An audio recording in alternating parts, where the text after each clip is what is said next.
Hello साथियों, आज हम लोग बात करेंगे रासायनिक समीकरण। अगले वीडियो में हम लोग पढ़े थे रासायनिक अभिक्रिया। आज पढ़ेंगे रासायनिक समीकरण किसे कहते हैं और कितने वर्गों में बांटा गया है। संतुलित और असंतुलित के बारे में पढ़ेंगे। तो इसका सबसे पहले हम लोग परिभाषा इसका जानेंगे।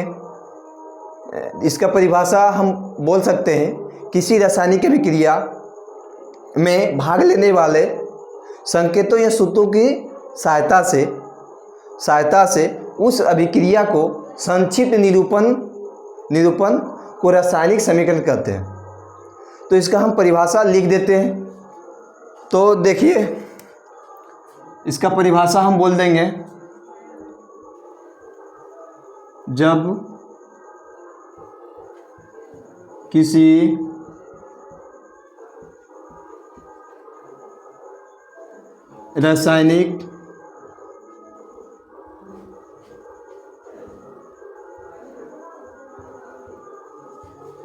जब किसी रासायनिक अभिक्रिया में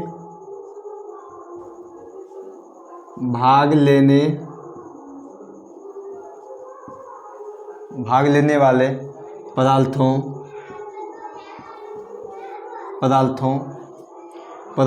के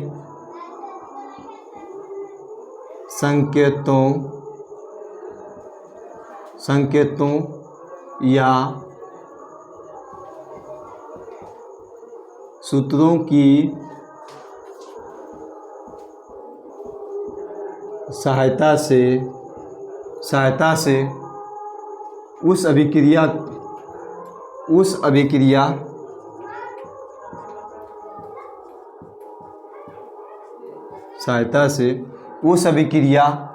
को रासायनिक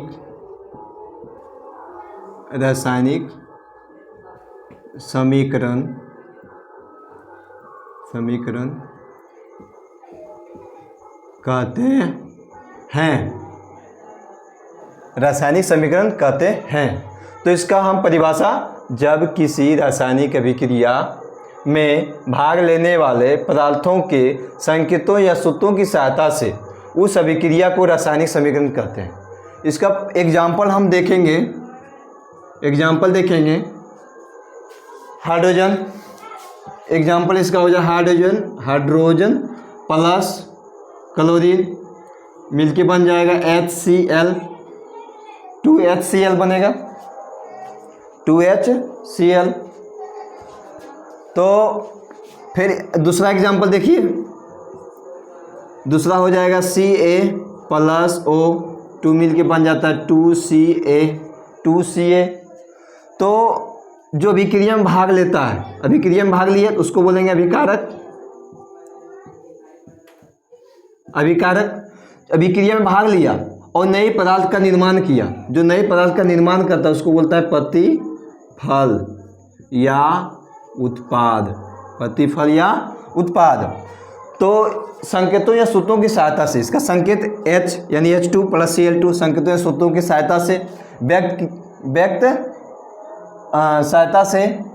व्यक्त किया या उस अभिक्रिया को रासायनिक समीकरण कहते हैं। तो इसमें भी अभिकारक है, अभिक्रिया में भाग लिया और नए पदार्थ का निर्माण किया। तो ये सेम कंडीशन है, ये भी अभिकारक है, ये प्रतिफल। तो इसी टाइप का रहेगा, तो समझ जाएंगे कि रासायनिक समीकरण है। तो रासायनिक समीकरण दो वर्गों में बांटा गया है। यहाँ लिख देते, इसको मिटा देते हैं, इसको दो वर्गों में बांट देते हैं। पहला है संतुलित समीकरण, दूसरा है असंतुलित समीकरण। तो इसका हम लोग परिभाषा जानते हैं कि इसका परिभाषा है,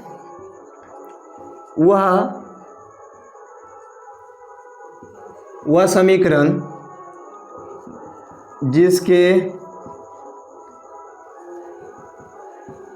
बाएं एवं दाएं दाएं प्रत्येक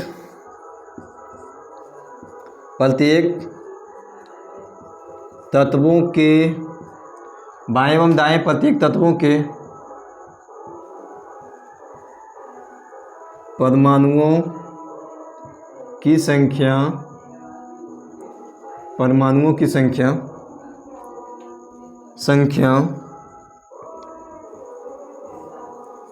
समान होती है।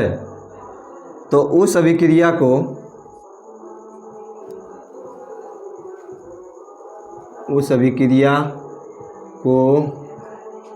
संतुलित समीकरण कहते हैं। संतुलित समीकरण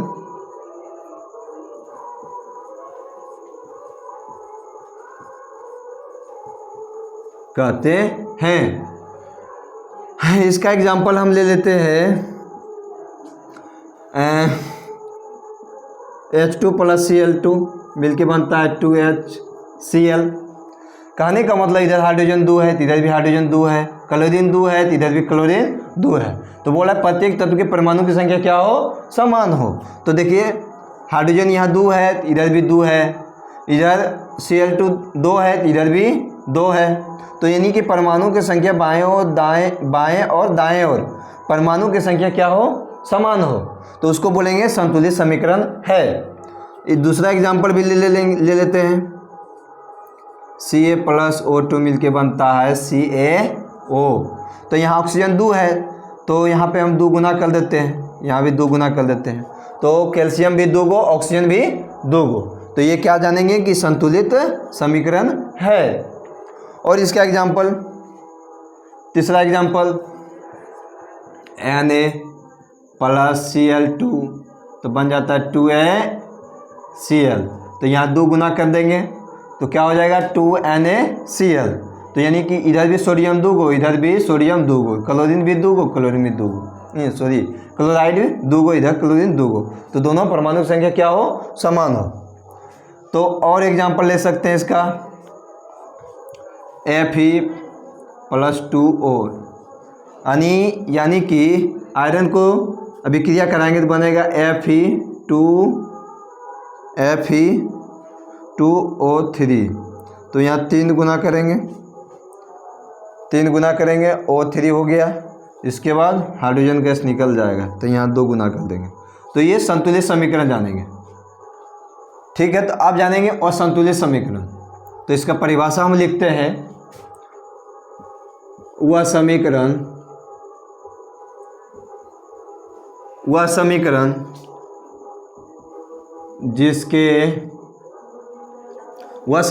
जिसके बाएं एवं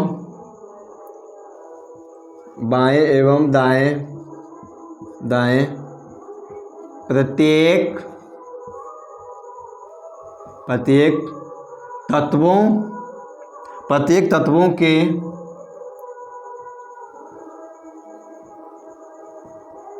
तत्वों के परमाणुओं की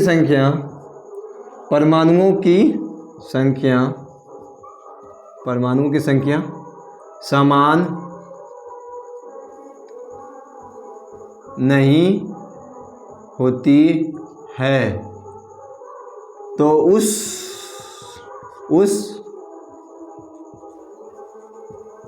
उस अभिक्रिया को असंतुलित समीकरण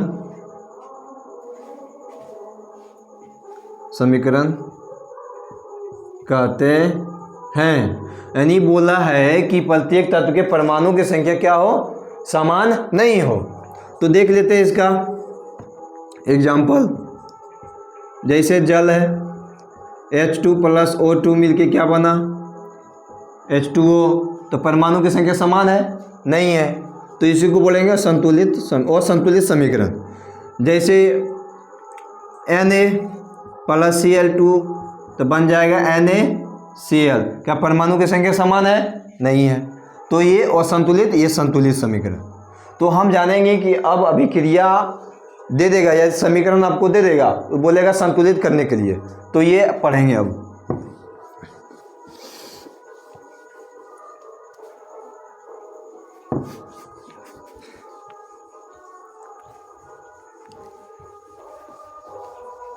पांच को एग्जाम्पल इसका लिख लेते हैं। पहला एग्जाम्पल हम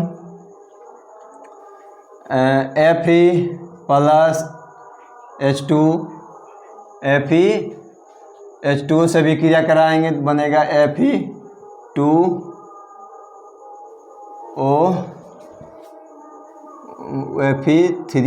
Fe3O4 प्लस H2। तो Fe3O4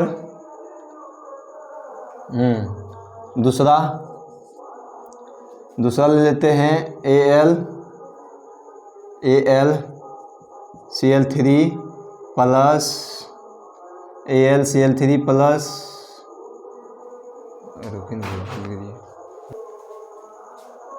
तब ये आपका अभिक्रिया है, समीकरण है, तो इसको हम संतुलित करेंगे। तो क्या बोलेंगे, प्रत्येक तत्व के परमाणु की संख्या क्या हो, समान हो। तो देखेंगे यहाँ आयरन कितना है, 1 गो, आयरन कितना है, 3 गो, तो समान नहीं है, तो हमको समान करना है। इधर लिखेंगे आयरन यानी Fe के परमाणुओं की संख्या, Fe के परमाणुओं की संख्या इधर हो गया। और यहाँ पे लिखेंगे हम बाएं साइड, इधर वाला को बाएं बोलते हैं बाएं, इधर वाला को बोलते हैं दाएं, ऊपर थोड़ा बाएं, इसको दाएं, ये रहा। तो आयरन का देखेंगे, आयरन इधर कितना है, 1, और उधर कितना है, 3। इधर देखेंगे हाइड्रोजन, फिर लिखेंगे हाइड्रोजन के परमाणु की संख्या, ठीक है। तो इधर कितना है, 2, उधर कितना है, 2, ये ठीक है। ऑक्सीजन देखेंगे, लिख देते हैं कि परमाणुओं की संख्या, ये हुआ। फिर ऑक्सीजन के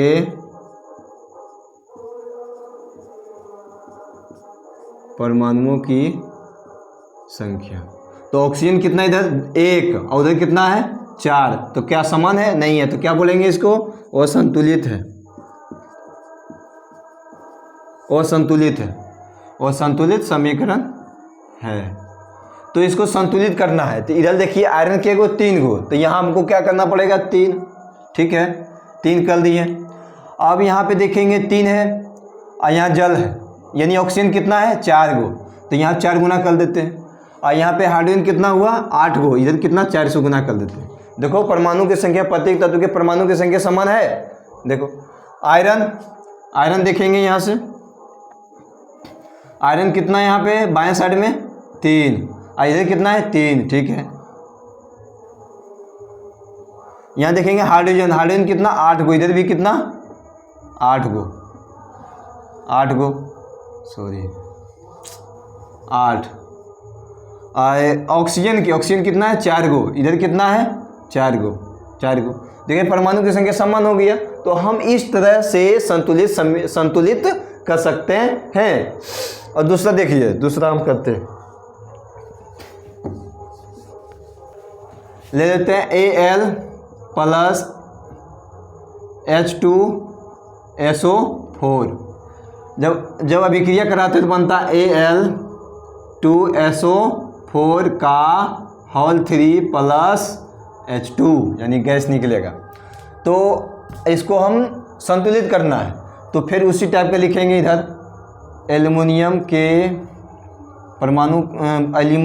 परमाणु की संख्या, तो इधर लिखेंगे बाएं, इधर लिखेंगे दाएं। तो देखेंगे एल्युमिनियम कितना, 1 गो, इधर कितना, 2 गो, तो संतुलित नहीं है, तो हमको संतुलित करना है। तो देखेंगे कैसे, एल्युमिनियम यहाँ 2 गो है, तो यहाँ 2 से गुना करेंगे, ठीक है, 2 से गुना किए। अब देखेंगे SO3 क्या गो है, यहाँ पे 3 गो है, यहाँ पे 3 को गुना कर देते हैं 3 गो।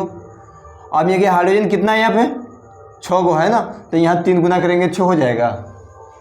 हाँ देखो अब प्रत्येक तत्व के परमाणु की संख्या समान है। हाँ होगा, देखो एल्युमिनियम 2, इधर देखो 2। अब क्या है हाइड्रोजन, हाइड्रोजन कितना 6 गो, उधर कितना है 6 गो।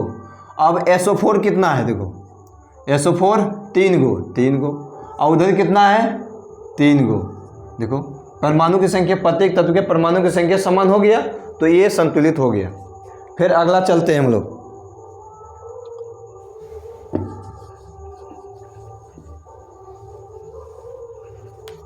तीसरा नंबर AlCl3 प्लस CaOH का होल 2। अब ये क्रिया कराएंगे तो बनेगा AlOH का होल 3, AlOH का होल 3 प्लस CaCl2 और CaCl2, बस ये इतना ही बनेगा। हाँ यही होगा। अब देखिए अब यहाँ पे लिखते हैं, ये वो संतुलित समीकरण है, अब इसको संतुलित करना है।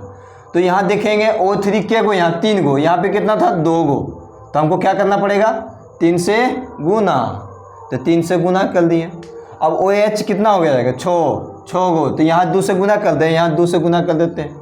एल्युमिनियम 2 गो, अब देखिए यहाँ पे क्लोरीन है कितना हुआ 6 गो, इधर कितना है 2 गो है, तो यहाँ कितना कर दे 3 गुना कर दे। देखो संतुलित हुआ। तो फिर लिखेंगे बाएं और दाएं, इधर लिखेंगे एल्युमिनियम के बाएं और कितना है 2 गो, और उधर दाएं 2 गो। OH कितना इधर OH देखिए 3 दूना 6 गो, और उधर भी 6 गो। अब देखिए कैल्शियम कितना है इधर, कैल्शियम 3 गो, और उधर कितना है 3 गो। और क्लोरीन कितना है, देखो क्लोरीन 6 गो, और उधर कितना है 6 गो। देखो समान हो गया, प्रत्येक तत्व के परमाणु की संख्या समान हो गया, तो हम जानेंगे ये संतुलित हो चुका है। ठीक है, फिर एक और एग्जाम्पल ले लेते हैं।